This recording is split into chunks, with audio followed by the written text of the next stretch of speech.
Hello students, तो देखिए हमने अभी तक जो पैरेलल प्लेट कैपेसिटर की कॉम्बिनेशंस के अंदर न्यूमेरिकल्स किए हैं उनमें देखिए हमने एक टेक्निक पढ़ी पहले तो व्हीटस्टोन ब्रिज वाली। उससे पहले देखिए आपको पता होगा हमने simple series and parallel combinations के अंदर जो है न्यूमेरिकल्स किए थे। तो अब बात कर रहे हैं देखिए हम बेसिकली क्या, अब बात करेंगे हम देखिए व्हीटस्टोन ब्रिज का हम कर चुके हैं डिस्कशन हमारा। अच्छा, अगर हमारा व्हीटस्टोन ब्रिज बैलेंस नहीं हो तो क्या, तब भी देखिए उसका सॉल्यूशन कैसे किया जाएगा ये हम पता कर चुके हैं। अब चलते हैं नेक्स्ट टेक्निक के ऊपर। आपको याद होगा देखिए कई बार इस तरीके के न्यूमेरिकल्स आ जाते हैं और इन न्यूमेरिकल्स को हम किस कैटेगरी में डालते हैं, लैडर प्रॉब्लम के अंदर डालते हैं। देखिए लैडर प्रॉब्लम्स। आइए अब हम डिस्कशन करेंगे लैडर प्रॉब्लम्स। लैडर प्रॉब्लम्स में क्या है देखिए, आइए समझते हैं। इस तरीके से जैसे मान लीजिए एग्जांपल आप लोग देख लेंगे कौन सा चल रहा है हमारा। इस तरीके से सिंपल एक मैं सर्किट ले लेता हूं। मान लीजिए ये एक ब्रांच है, फिर इसके पीछे एक और ब्रांच है और इसके पीछे एक और ब्रांच है। इस तरीके से देखिए आपको एक सर्किट दिया गया है और ये सर्किट इनफाइनाइट तक जा रहा है। इस तरीके से ये हमारे पास एक टर्मिनल ए हो गया, ये टर्मिनल हमारा बी हो गया। तो इस तरीके से देखिए ये हमारे पास एक सर्किट दिया गया है, ये इनफाइनाइट से। तो आपको इस तरीके से देखिए एक सर्किट दिया गया है और आपको इसका इक्विवेलेंट कैपेसिटेंस निकालना है क्रॉस ए एंड बी। ए और बी के क्रॉस में आपको इसका इक्विवेलेंट कैपेसिटी निकालनी है।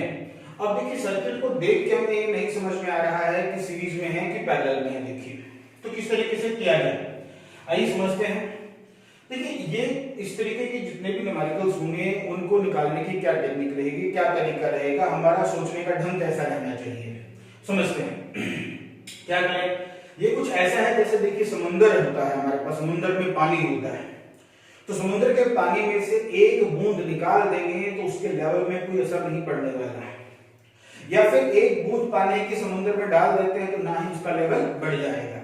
तो ये कुछ इसी तरीके का न्यूमेरिकल है। इसमें मान लीजिए हम क्या करेंगे, सबसे पहले इसकी जो पहली ब्रांच है, देखिए ऐसे बहुत सारी ब्रांचेस हैं, अनगिनत ब्रांचेस लगी हुई हैं।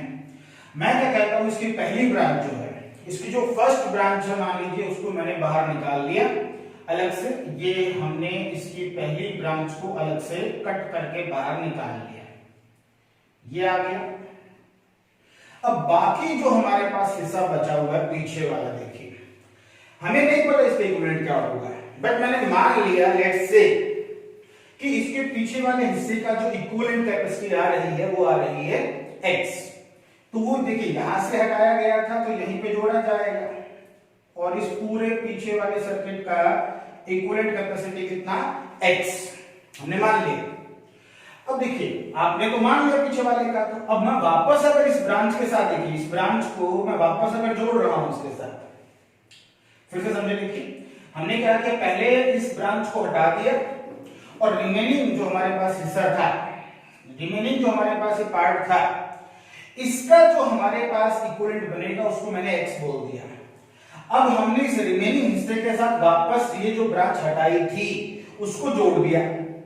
अब जोड़ने के बाद जब फिर से मैं इसका c इक्विवेलेंट निकालूंगा तो वो x ही आना चाहिए, क्योंकि ये कुछ ऐसा ही हो गया कि इनफाइनाइट नंबर ऑफ ब्रांचेस हैं।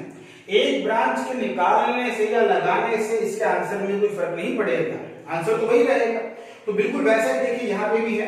हमने पहले तो क्या किया, इस ब्रांच को हटा के इस पूरे का x मान लिया। अब इस ब्रांच को वापस लगाऊंगा मैं तो इसके रिजल्ट में कुछ चेंज नहीं आना चाहिए, इसका भी c इक्विवेलेंट कितना आना चाहिए, x आना चाहिए। आइए निकालते हैं। देखिए c इक्विवेलेंट कैसे निकालेंगे, ये दोनों किस में है, ये दोनों हमारे पास पैरेलल में है। ओके, तो ये दोनों पैरेलल में है तो इनका डायरेक्ट एडिशन हो जाएगा। डायरेक्ट एडिशन में क्या आएगा, देखिए डायरेक्ट एडिशन में आ जाएगा c प्लस x।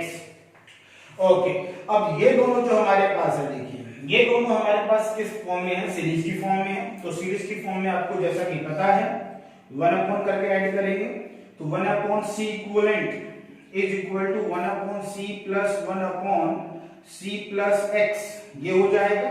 अब देखिए यहाँ पे जो हमारे पास आ रहा है ये c इक्विवेलेंट हमने कितना माना हुआ है, ये x ही माना हुआ है। तो ये कितना आएगा, देखिए 1 upon x 1/c plus 1/c plus x इस तरीके से देखिए निकाला जा सकता है। अब देखिए ये जो इक्वेशन हमारे पास बन के आई है, ये जो इक्वेशन हमारे पास बन के आ रही है, इसको सोल्व करना है। इसको सोल्व कैसे करेंगे? देखिए एलसीएम लेंगे। यस, एलसीएम लेंगे तो क्या आएगा? देखिए 1/x, इधर एलसीएम हो जाएगा c into c plus x. Okay, ये हो जाएगा ऊपर देखिए c plus x plus c. Yes, अब देखिए नेक्स्ट स्टेप में क्या है, इसको थोड़ा और सिंप्लीफाई कर लेते हैं। 2c plus x divided by c square plus c x, इस तरीके से निकाला जा सकता है। हाँ बिल्कुल, ओके। नाउ इसको देखिए क्रॉस मल्टीप्लाई करते हैं। क्रॉस मल्टीप्लाई करेंगे 1 को इसके साथ और x को ऊपर के साथ करेंगे। देखिए तो क्या आ जाएगा? 2cx plus x square is equal to c square plus c x. अब देखिए इन सारी टर्म्स को एक साइड कर लेते हैं। कैसे करेंगे? एक्स स्क्वायर इसको उधर लेके आएंगे, ये sorry plus c x minus c square equal to 0। तो आप देखेंगे ये जो हमारे पास एक क्वाड्रेटिक इक्वेशन बन रही है, इसमें मुझे x की वैल्यू निकालनी है इन टर्म ऑफ c। तो क्वाड्रेटिक इक्वेशन जैसा कि आपको पता है, इस तरीके की जो क्वाड्रेटिक इक्वेशन होती है ax square plus bx plus c equal to 0, इस तरीके की जो हमारे पास क्वाड्रेटिक इक्वेशन होती हैं उनका सॉल्यूशन कैसे? इसी द्विघात फॉर्मूले से हमने निकाला है -b plus minus square root of b square minus 4ac divided by 2a।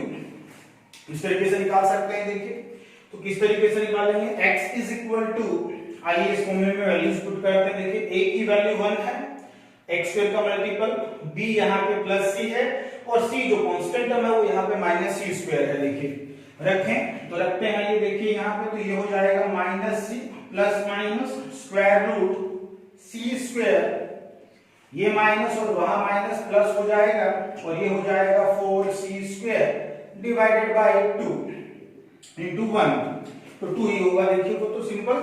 Okay, इसको सॉल्व कर लेते हैं। Minus c plus minus root 5c square upon 2, इसको देखिए करेंगे तो क्या आ जाएगा? Minus c plus minus root 5 into c divided by 2, ये आ जाएगा। देखिए अब बात करें यहाँ पे, देखिए तो इसमें से ये जो हमारे पास x की जो वैल्यू आ रही है उसको कैसे? नेगेटिव टर्म को हम हटा देंगे, क्योंकि कैपेसिटी कभी भी नेगेटिव नहीं होती है, इसलिए हम इसमें से क्या नेगेटिव जो टर्म है उसको हटा देते हैं। तो क्या बचेगा हमारे पास answer? Minus c plus root 5c divided by 2, तो c इक्विवेलेंट इज इक्वल।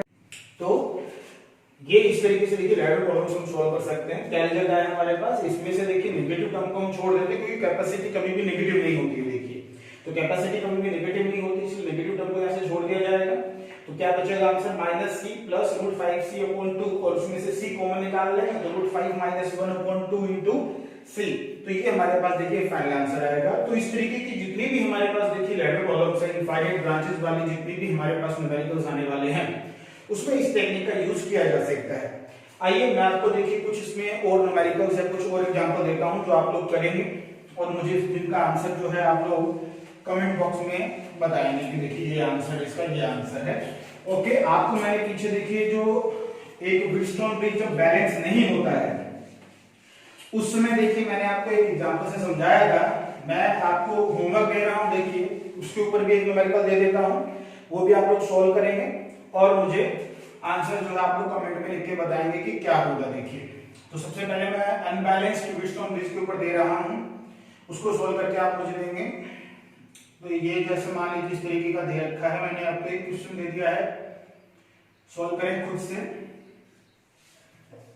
सबसे ये होना चाहिए, ये A है, ये B है।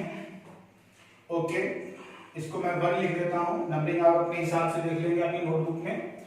आज का जो है ये होमवर्क जो है देखिए उसमें हम फर्स्ट है वैल्यूज आपको 1 microfarad, 3 microfarad, 3 microfarad, 1 microfarad, 1 microfarad ये रखा है। इसका सी इक्विवेलेंट निकालना है आप लोगों को। ये अनबैलेंस्ड व्हीटस्टोन ब्रिज है, जैसा कि व्यक्ति पता लग रहा है, तो आपको सोल्व करना है खुद से और सोल्व करके इसका आंसर जो है कमेंट बॉक्स में लिखेंगे। ओके, सेकंड जो है लैडर प्रॉब्लम जो अभी मैंने आपको बताई, उसके ऊपर देखिए मैं आपको दे रहा हूं, इसको भी आप लोग खुद से सोल्व करेंगे और सोल्व करने के बाद जो इसका आंसर हो वो आप कमेंट बॉक्स में लिखेंगे। देखिए ओके, इस तरीके से देखिए आपको ये सर्किट डायग्राम दिया हुआ है, इनफाइनाइट ब्रांच का है।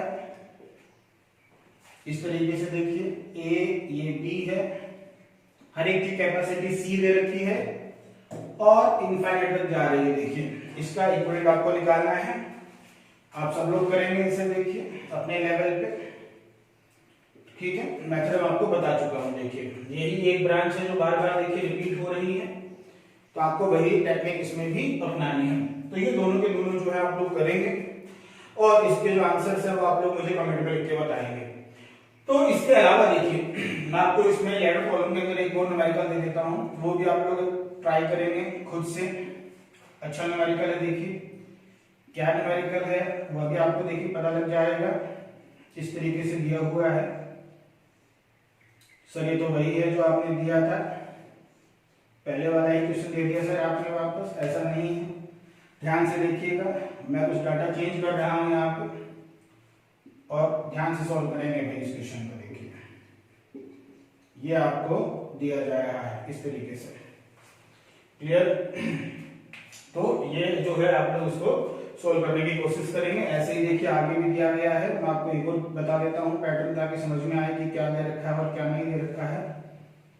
इस तरीके से दिया गया है, तो आपको जो है देखिए ये तीनों के तीनों क्वेश्चन जो है खुद से सोल्व करने हैं। सोल्व करने के बाद जो इसका आंसर है वो आप लोग कमेंट बॉक्स में लिखेंगे, क्लियर है।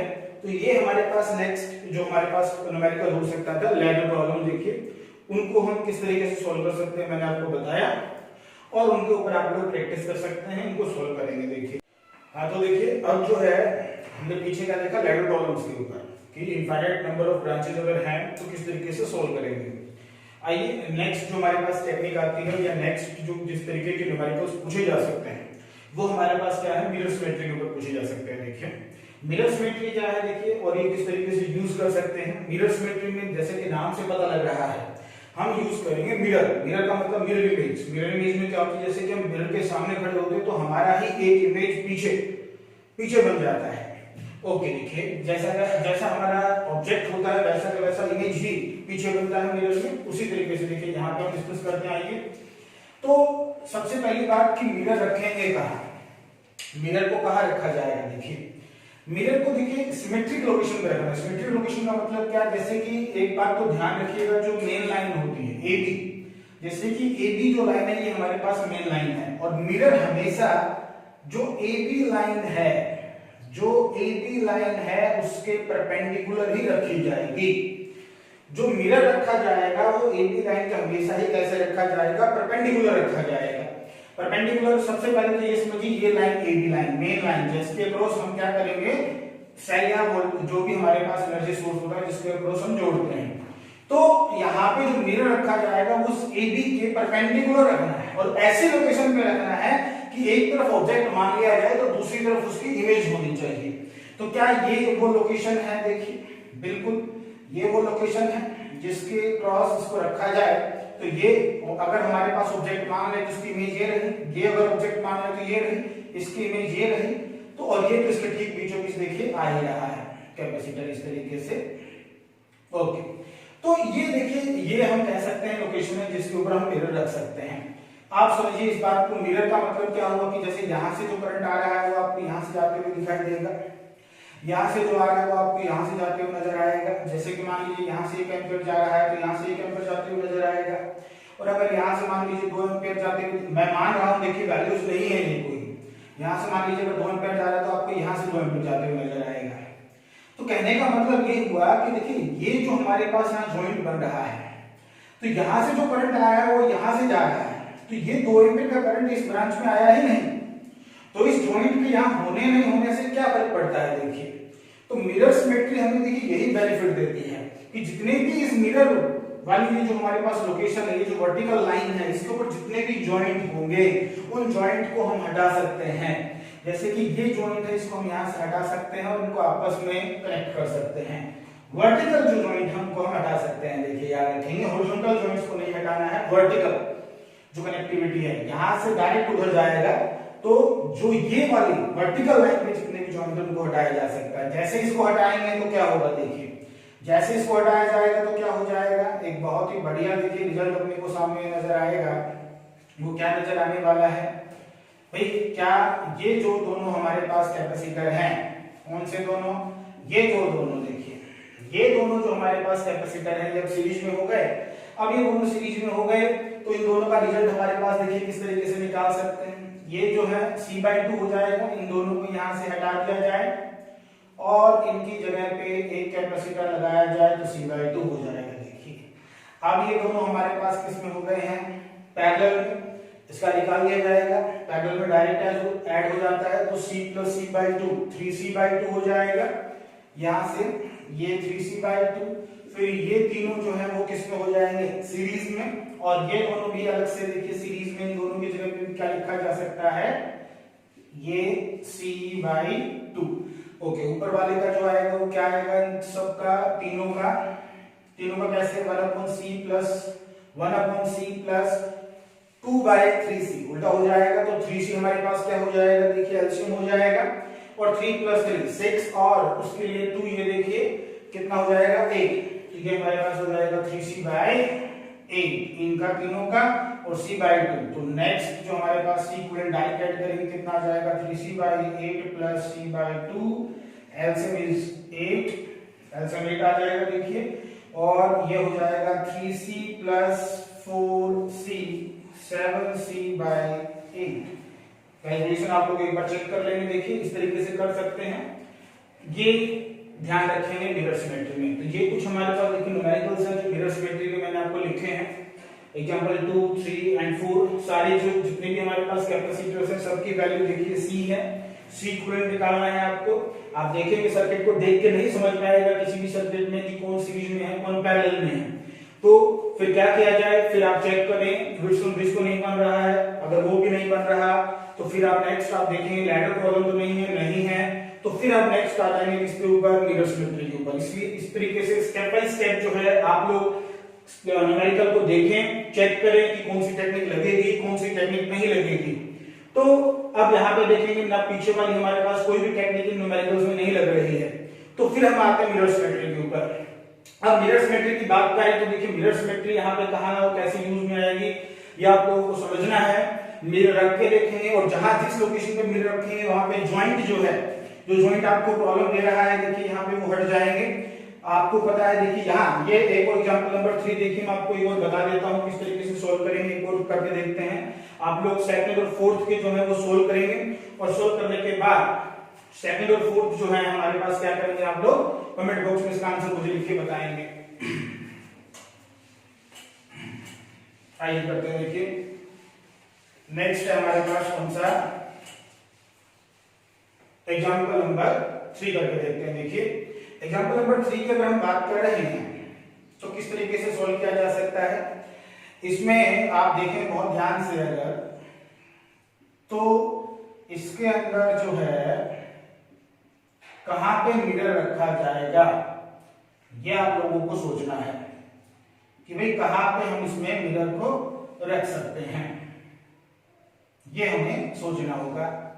तो ये कहां पे रखा जाए, देखिए सोचते हैं, ये मिलके सोचेंगे हम लोग सबके साथ, और एक बार अगर हमें वो लोकेशन मिल गई फिर तो दिक्कत है ही नहीं। मेरे ख्याल से देखिए वो लोकेशन यही है जहां पे आप लोग मिरर रख सकते हैं ऐसे, क्योंकि यहाँ पे जो अगर इस साइड वाले ऑब्जेक्ट मान लिया जाए उसकी इमेज इधर है, ओके, यहाँ से जो भी आएगा करंट वो सामने चला जाएगा। तो ये जो हमारे पास वर्टिकल लाइन में जितने जॉइंट, एक यहाँ जॉइंट बना हुआ है एक यहाँ जॉइंट बना हुआ है, तो इसको तो हटा दिया जाए।